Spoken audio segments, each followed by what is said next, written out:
Nizamabad MLA వ్యాఖ్యలపై మీ స్పందన.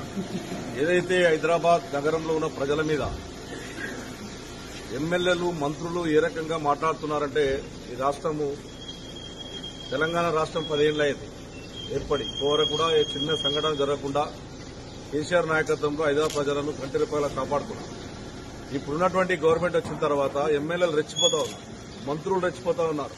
ఓ చిన్న సంఘటన అయితే ఆంధ్రలో వెళ్ళిపోండి అనే విధంగా భయంకరంగా ఒక ఎమ్మెల్యేలు మాట్లాడారు. మన శిక్షణ తరగతులు పెట్టిరిల్లు, మరి స్పీకర్ ఆధ్వర్యంలో శిక్షణ తరగతులు పెట్టినప్పుడు ఇటువంటి భాష మాట్లాడొద్దు అన్నటువంటి ఆలోచన కూడా చెప్పాల్సిన అవసరం ఉంది. బీజేపీ కాంగ్రెస్ ఒకటై ఆ రోజున ఆ రకమైనటువంటి శిక్షణ తరగతి పెట్టి సాగరిస్తా ఉన్నారు.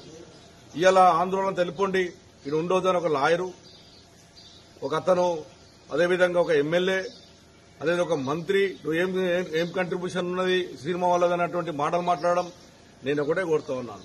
ఇక్కడ హైదరాబాద్ నగరానికి సినిమా ఫీల్డ్ తెచ్చిందే చెన్నారెడ్డి గారు ముఖ్యమంత్రి 1989లో. చాలా మంది తెలియదు. ఆయన అందరినీ రిక్వెస్ట్ చేసి హైదరాబాద్ నగరం రండి, తమిళనాడు నుంచి రండి అని చెప్పి హైదరాబాద్ నగరం సినిమా ఫీల్డ్ తేవడం వల్ల కొన్ని లక్షల మంది అలా సినిమా హీరోల కన్నా సినిమా కింద పనిచేసేటటువంటి యంత్రాంగం ఏందో కొన్ని లక్షల మంది హైదరాబాద్ నగరంలో జీవిస్తా ఉన్నారు. అసలు వాళ్ళని పొమ్మనే అధికారం నువ్వు ఎవడరాను అని అడుగుతా ఉన్నాను.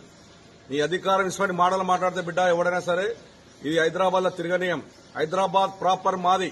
హైదరాబాద్ లో పతి పుట్టినటువంటి బిడ్డ ఇవాళ హైదరాబాద్ బిడ్డని తప్ప ఇష్టం వచ్చినట్టు మాట్లాడి హైదరాబాద్ ప్రజలను మానభావాలను దెబ్బతీస్తే ఊరుకునే పరిస్థితి ఉండదు. అది ఎమ్మెల్యే గాని, అది మా పార్టీడే గాని, కాంగ్రెస్ వాడు గాని, ఎవడైనా సరే బీజేపీ గాని వదిలిపెట్టే ప్రసక్తి లేదు.